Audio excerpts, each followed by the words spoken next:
You are Locked On Hawks POSTCAST, part of Locked On Sports Atlanta on the Locked On Podcast Network. Your team every day. The Locked On Hawks POSTCAST, your home for the best Atlanta Hawks talk. It's local insight you can't get anywhere but right here at Locked On. I'm your host, Tenitra. Batiste. Alongside me is DeShaun Tate. Today's episode is brought to you by Robinhood Gold. Robinhood Gold provides the privileges of a high net worth for any net worth. These generous benefits are now available for only $5 a month. The new gold standard is here with Robinhood Gold. Sign up at robinhood.com/gold. And our Locked On Hawks POSTCAST is part of the Locked On Podcast Network, your team every day. So the Hawks were in Vegas for the Emirates Cup semifinals. We'll talk about why their quest for a title fell just short, and we'll download on the Hawks having support in Sin City to try to get it done. But first, let's talk takes on how the Hawks 110-102 loss to the Milwaukee Bucks happened today. And for you, your take, DeShaun, is that the Hawks helped the Bucks to beat them. That they did, Tenitra. I was a little bit disappointed in the fact that for Atlanta to be the team that has, so first of all, let me back up. We know that with getting to this point on last year, what Indiana did to get here, that's getting out in transition, getting up and down the floor. With Atlanta winning 7 of its last 8, we can kind of see that has been the recipe of success to get to this point, to try to replicate or duplicate the same thing that Indiana was able to do. That being said, being successful in that area, they should have known better, especially with a team that's a lot slower. You got Middleton coming off an injury. Dame is very methodical. I understand that Giannis likes to get out on the open floor. That was something they couldn't afford to do, is let him get downhill. Brook Lopez is slower than my grandmother at this point. And by you knowing that that's how you beat teams, you can't allow a team to come in here and beat you with the same way that you've been beating up on teams.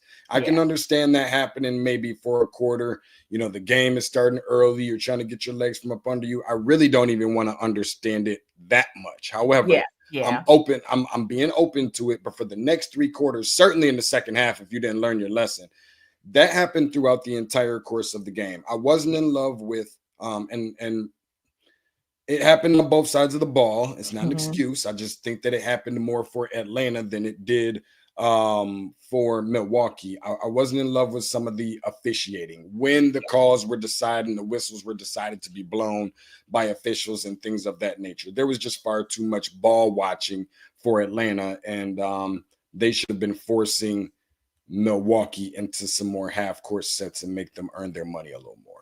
Yeah. It was one of those games where you really felt like the Bucks controlled the tempo from start to finish. And that was something that the Hawks definitely couldn't do. When you look at a score for a Hawks game of 110-102, you probably know that's not going to end well for the Hawks, because they have shown that they can actually hold teams to 102 or even 110, but they are typically going to be in the 120, 125, even 130 space if they're going to win a game.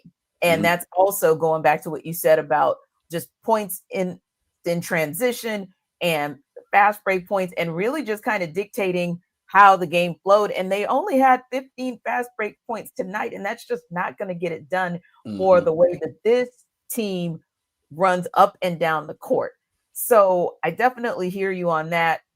They helped the Bucks because they pretty much allowed the Bucks to run their offense their way for the entirety of the game. And even at the points where the Hawks were coming back, when they were within 1 or when they went up by 1, it literally stood for a possession.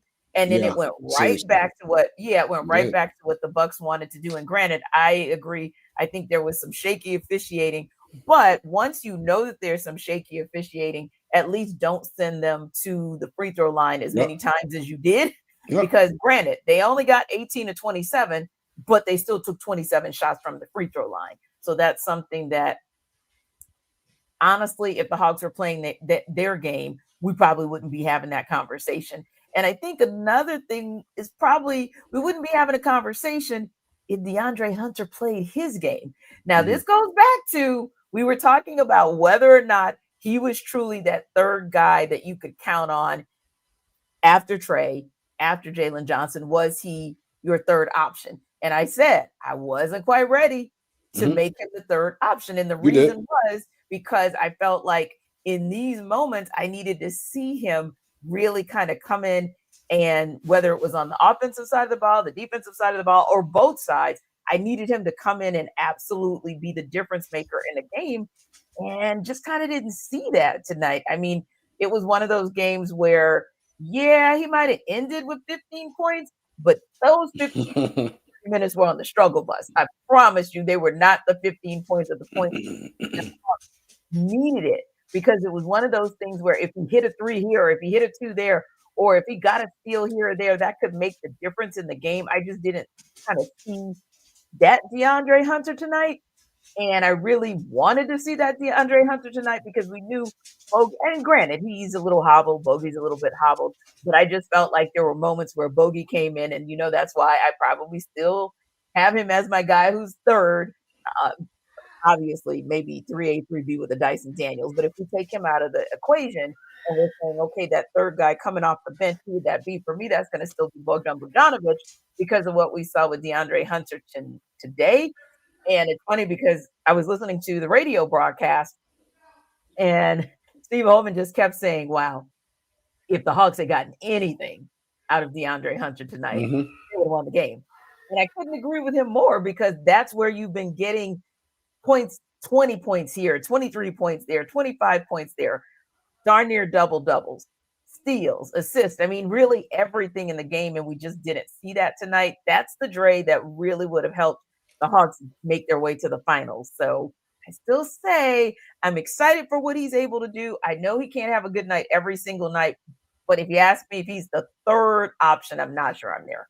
No, I'm with you on some of that. I mean, like I said, I think you said it best when you said obviously he can't be that guy every single night. And I mean, if we're just being realistic with ourselves, nobody's going to realistically expect him to duplicate or replicate the same things that he's been able to do while they've been on this winning stretch. However, I would much rather trade in his contribution and production of what he's been respectfully over this stretch for when it matters most, which is right now. And I mean, it doesn't feel like we got a lot out of Bogey, or as much as we thought maybe we would have, specifically in the second half. I don't feel like I saw him out there nearly as much. And that wasn't it. Some other things didn't go the Hawks' way as much either. I mean, if you date back to 10 days ago when they beat Milwaukee, right? They outscored Milwaukee in the paint by like 30 points or something along those lines. Tonight, they went dead even at 42. So all that hungry hippo that I talk about, dumping the ball inside and letting the big guys eat, while they did that and was successful at it, it just didn't look the same as it did in the first matchup. And what we typically tend to rely upon, which is Onyeka Okongwu's defense, making it difficult for Giannis Antetokounmpo, we didn't see that on tonight as either. So, I mean, there are multiple different things. Some things Atlanta didn't do well and Milwaukee capitalized on it. But then some things Atlanta did well and Milwaukee was just still playing well. And the Hawks were still within reach this entire time of this game. So I still like to think, if not nothing else, the Hawks is still in position to where they can, at least if not nothing else, compete with some of the best teams, even if they're having a bad game. Maybe not a terrible game, but if they're having a game, especially the first half, they can still keep up with some of the best teams in the East. Yeah, and I think that's the important part, because we are still talking about a semifinal for the Emirates Cup that was against Milwaukee Bucks, and you had to get there by beating them 10 days ago. You had to get there by beating the Knicks a couple nights ago. And it's not easy to beat a team twice, especially twice in 10 days. And there are some other factors there that weren't there 10 days ago as well. And that's why we say it's still a good look for the Hawks. They fell just a little bit short, but there are a few other reasons that we can pinpoint as to why the quest for a title fell short. And we'll break that down when we come back in the end one.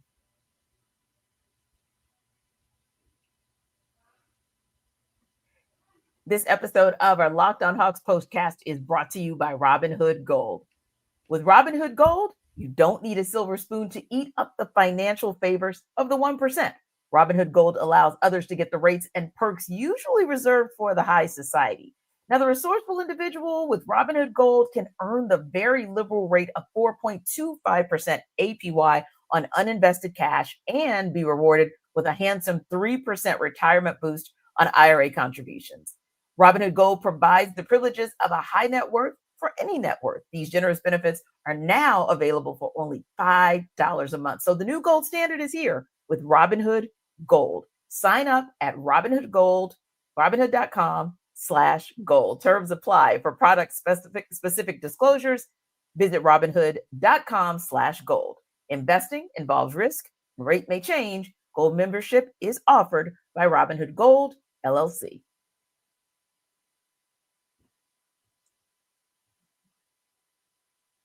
So, DeShaun, like you said, there's not one specific reason that the Hawks ended up on the short side of the stick for this particular game. And in fact, when the game started, it kind of looked the same way that Knicks game looked a couple nights ago, where the Hawks literally, the Knicks scored, the Knicks kind of ran out of the gates, and then the Hawks kind of had to play the catch-up game. Same thing today. The Bucks scored the first 7 points, but then the Hawks answered with 7 of their own. But like you said, it was a back and a forth. The Hawks kept it pretty close, but in the end couldn't get over the hump. So why do you think the outcome was different tonight versus a few nights ago against the Knicks? I mean, obviously we can pinpoint definitely, obviously DeAndre Hunter, Bogey, so forth. And while it may seem like it's not that big of a deal because there's only a few points, but quite a few possessions even, where the bench didn't step up quite the same way that we had seen previously. I mean, this is a bench that is, I think, averaging somewhere right around 42 points. They're ranked 3rd in the NBA behind Golden State and Memphis. That's actually the most in the franchise since the 82-83 season for the Atlanta Hawks. But I think it is that. And I definitely want to give credit to the fact that, they did hold Milwaukee's 3-point shooting to somewhere right around 31%, where you have two guys between AJ Green, who's in the top 5 amongst 3-point shooters in the NBA, and Taurean Prince, who is the top 3-point shooter in the NBA. But so they did okay from that standpoint. But I think they also had to match the physicality a little bit of Milwaukee, and I'm not sure that they really did that. Like, I think they had to go A+ on something like that. And while it didn't look bad, it didn't look great. And I felt like that was also an area that had to look great for them in order to succeed and to beat this team. Right. And I think it was one of those nights where it was just an off night all the way around for the second unit for the Hawks. Normally, if you have one guy who's not having such a good night, then someone else kind of picks up the slack. And in this case, there was no one because, like you said, Onyeka Okongwu, who usually lives rent-free in Giannis Antetokounmpo's head and really kind of keeps him in check throughout the game, didn't quite get there tonight. I mean, Giannis was able to score 32 points and get 14 rebounds, almost a triple-double with 9 assists. So Onyeka didn't quite have his magic tonight against Giannis, and then didn't kind of bring anything there for the Hawks as well, with just 8 points and 3 rebounds. And then, like we said already, with DeAndre Hunter, just an off night from him, 5 of 16 from the field. And Bogdan Bogdanovic, not much else other than the 10 points, but we'd actually seen him kind of pick up the pace with his defense, with rebounds and with steals of late. And really, he didn't give the Hawks anything in that regard. And B. Krejci gave the Hawks absolutely nothing from the bench. Yeah, I could have went out there and did that, Tenitra. Me and you could have. Well, you're probably a much better basketball player than I am, so forgive me for cutting you off. But I know for a fact I could have went out there and gave you pretty much nothing. Oh yeah, and it was. I think I saw somewhere where it's like, okay, this is his 5th time kind of being that first off the bench or from the second unit to enter the game, and I was thinking to myself, why? You read my mind exactly. And not only that, but it's funny that you even say that because if you don't mind, forgive me, we go to the comments just for a quick second, and somebody kind of mentioned that kind of hate V as a backup point guard and kind of wondering why Kobe Buffkin is not playing too. But and appreciate you, Brian, for joining the show. But it seems like he's kind of right on par with where we are in terms of beat, and what he gives us out there just feels like it's really just not a whole lot of anything at all. Yeah, and I know that you have said you kind of like David Roddy and what he's done here and there. I think Kobe has shown up here and there. Mm-hmm. Heck, I wouldn't mind have seen Garrison Matthews. You probably needed a couple of Gary Bird threes tonight. That probably could have kept you in the game. So I'm not sure if I kind of understand. Maybe Quinn Snyder sees something different in Beat than we do, but I don't think necessarily I understand him being the first off the bench and kind of coming in with critical moments, because it's not working. It just really isn't working. I'm still trying to figure out exactly where kind of the benefit is. And don't get me wrong, he only had 5 minutes tonight. Yeah. But it just felt like so many more. It really did. It did. So, yeah, it did. Yeah, and I agree with you, world's tallest drummer. I think the Hawks will be just fine because we're still seeing good habits defensively. Like, one thing we can say is they didn't give up. They were right in this game until the end. And I think that's always an encouraging thing. And you can't possibly do much worse than they did from the free throw line tonight. Like, that's one of our pet peeves on this show, as you guys know. And they were only 22 of 34. I mean, you can't shoot 65% from the free throw line and expect to win. That could have been like the determining factor, because if the other team's only hitting 67% from the free throw line, just think, if you would have hit 9 of those, free. Exactly, you're home. Free. Yeah, you're home free. So I call it the free space on the bingo card. It's like, and I get it, it's much easier for me from the lazy boy with my feet kicked up and just eating chicken tenders and fries to sit back and watch people who got to run up and down a 94 feet long, wooden court all day and then dare to get on the free throw line with thousands of people kind of yelling at you. But I also don't get paid millions of dollars either. That's what I was going to say. To make sure that is their job. That is what they get paid to do. They get paid to get on the free throw line and make a free throw. That's what you get paid for. And those are the little things where, if it could happen, or if it should happen the way it's supposed to happen. Now, let me say this, and I want to be careful because I do agree with our audience that the Hawks are improving, right? Yeah. And this was just one of those nights where it just wasn't their night. But ultimately speaking, I think that when you do play against the team that's still, or a team that's still considered to be in the upper echelon of the Eastern Conference, you still know you have to bring your A game every single time. You kind of can't bring your B game and expect to beat them on a night where they pretty much brought their solid A game. I'm not going to say they were great, but they were solid enough. Yeah, if they're solid enough, then you're good. And then again, they had the luxury and the good fortune of having Chris Middleton on their second unit. So that definitely did not hurt. And we didn't see him, I think, 10 days ago. But there were some other things. And again, this is just being nitpicky because it was still a pretty well played game by the Hawks for the most part. And you think about Trae Young and the fact that he was responsible in some way for the Hawks' first 15 points. So it seemed like the Hawks kind of came out tight. And the fact that he was able to kind of loosen them up and get that offense going, I thought was a good look early. And then things started to kind of fall in place for them. But then there was a shot late in the game. And again, I know you can't put everything on one possession, but there was a shot right around that 48 second mark where Trae brought the ball down 7 seconds in and boom, in the shot clock, and shot a 3 from 28 feet out. And I felt like, ooh, maybe he could have been responsible for points like he was in the beginning, but maybe in a different way, because at that point, the Hawks are just down 5. And maybe if you even drive the lane and slow the game down, maybe get yourself some extra possessions, maybe miraculously hit a free throw and then get a stop. Maybe it's different, but I don't know. That, like I said, that could be nitpicking because this was still overall a good game for Trae.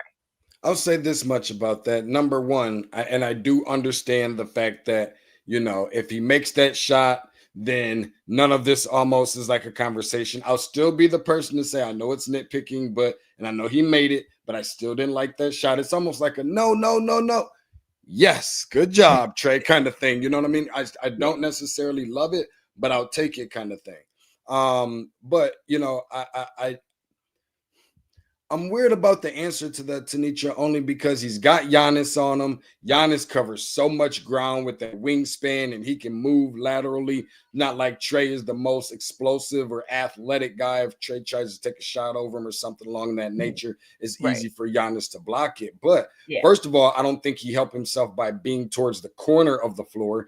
As a point guard, if you played this position, not saying Trae hasn't or much better than I am, but you put yourself in position where you get to the middle of the floor so you can provide yourself with more options. Nothing good comes out of being in the corner. Or if you find a way to get that quick first step on Giannis and be able to draw attention, which Trae is one of the best at in this league, he draws the doubles, defenses start to collapse, and then he finds somebody out in the open corner, and then something happens from there. Hopefully somebody makes a shot. So again, I just don't love the whole idea of optically it looks like settling for a sidestep. Trae is a three-point shooter. He does them in so many different ways and everything else, but I never really see a ton of sidestep James Harden type three-pointers from Trae, and that's one of the reasons why I wasn't really in love with it.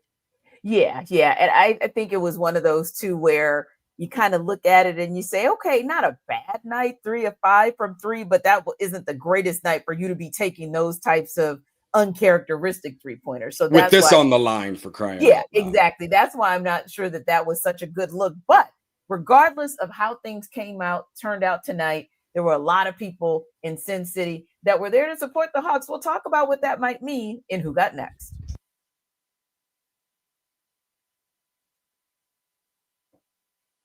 This episode of our Locked On Hawks postcast is brought to you by FanDuel. Get ready to tackle the NFL action with FanDuel, America's #1 sportsbook. Right now, new customers can bet $5, get $150 in bonus bets if you win. The FanDuel Sportsbook app gives you everything you need to place live bets on the NFL all in one place. So when you get a hunch in the middle of the game, you can check out the latest stats, view live play-by-play, and so much more on the same page where you place your bets. Just visit FanDuel.com to join today. Again, you'll get started with $150 in bonus bets if you win your first $5 bet. So imagine the Atlanta Falcons are taking on the Las Vegas Raiders. Yep, we got a lot of Atlanta teams in Sin City this weekend. But imagine Monday night, you get a little hunch in the middle of the game. Why not go to FanDuel.com and maybe act on that hunch that you got in the middle of the game? Because you should never waste a hunch. And you should also make every moment more with FanDuel, because FanDuel is an official sportsbook partner of the NFL, and FanDuel is America's #1 sportsbook.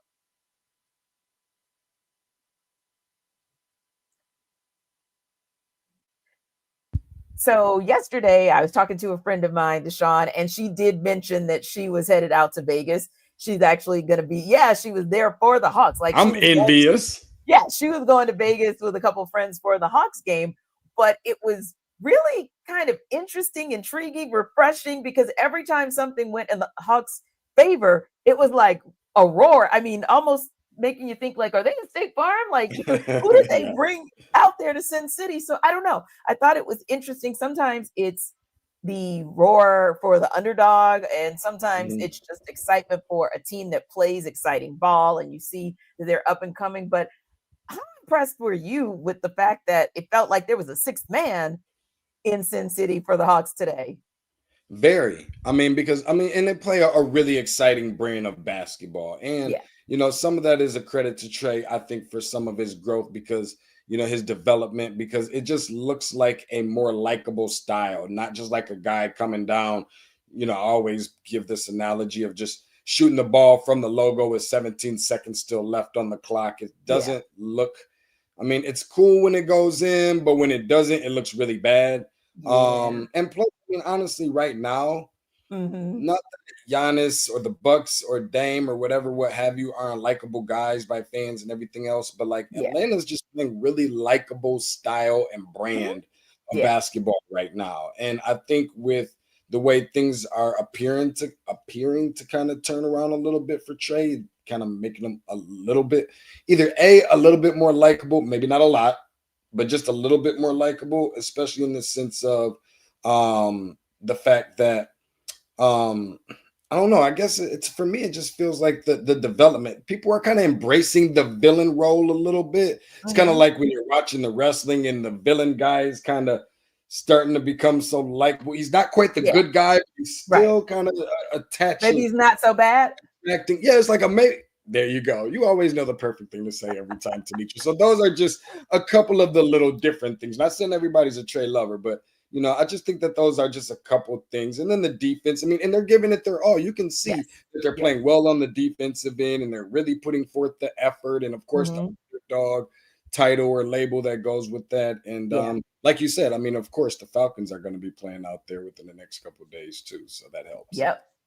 And it is Vegas. So if you It is have Vegas. if you have two Who's Atlanta unhappy teams, in Vegas? exactly. I'm probably the only person in the world who doesn't like Vegas. But if you have two, I know I'm not. I'm kind of one of those too, so Yeah, I it just get it. didn't do anything for me. But Yeah. hey, I know people love to go there, and if you have two Atlanta teams that are playing within 48 hours of one another, why not? So yeah, maybe the Hawks also benefited from the fact that the Falcons are taking on the Raiders Monday. So most people said, bet I'm going to already be there because most people who are taking in that Monday night game are already in Vegas. So why not go cheer on the home team, if you will? I think that was a good look. And I think that's something that can also encourage that young team of Hawks to say, hey, we Yes. do have a fan base that's coming around to support us. And I think that's going to be important to them throughout the season as they continue to grow individually and then as they continue to gel collectively. And speaking of that,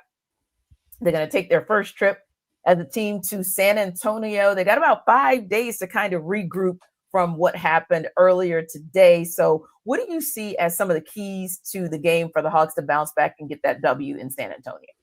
I think really, I mean, we're gonna learn so much just because the matchup and obviously get a chance to see Chris Paul or whatever, what have you, which is awesome with him. I think second now in terms of assist leaders all time. But Yeah. the Wemby thing, that's always gonna be fun for any and everybody. And you think that they're throwing up. I mean, so it'll be interesting because I don't love when this team falls in love with the three, but when True. you have someone who can alter shots at the rim and provide you with a lot of challenges and everything else, deflections and all sorts of stuff at the rim, the way that Wemby can, it kind of forces you to take a lot of those shots from outside. So this might be the only game where I'll be okay with them falling in love from three a little bit. But as much of a challenge as that will be for this team in this matchup, I think that it's good that they embrace getting a different look on the defensive side, if that makes sense. So remember, they played each other. I think last year was it the MLK game or something? I can't remember. But Wemby didn't look particularly good in the first half, specifically. Second half, he was kind of going crazy or whatever, and ended up being a good game. So I expect to see the same. Yeah, and I am expecting the Hawks to bounce back with the second unit. Like, I'm interested to see who I think Double O gets an opportunity to redeem himself, because I wouldn't be shocked if they put him on Victor Wembanyama. But on the same token, Dyson Daniels can guard just about anybody. Put him on Victor Wembanyama for crying out loud. I'm like, I don't care that he's back or whatever, but the guy is really good. And he had an off night offensively, but for the most part, he was still himself defensively. So I think if everybody just gets back to playing their brand of basketball, especially the second unit, I think the Hawks will be good to go. And this kind of reminds me of old school, because whenever they do get to San Antonio, whether they fly there tonight or they go tomorrow, or Steve Holman was saying they may even come back home and then go to San Antonio because you've got the 5-day stretch. 5 days. The only thing I think they need to be doing to bounce back is going like old school. Just stand at that free throw line and just shoot free throws. Shoot free throws. And I think at that point, just getting back to basics, they'll be just fine when they take on San Antonio in 5 days. Locked On Sports Atlanta is the #1 place to hang out after every game. Remember to like and subscribe to our YouTube channel. And for more on the Hawks, check out Locked On Hawks with our guy, Brad Rowland. We'll see you next time.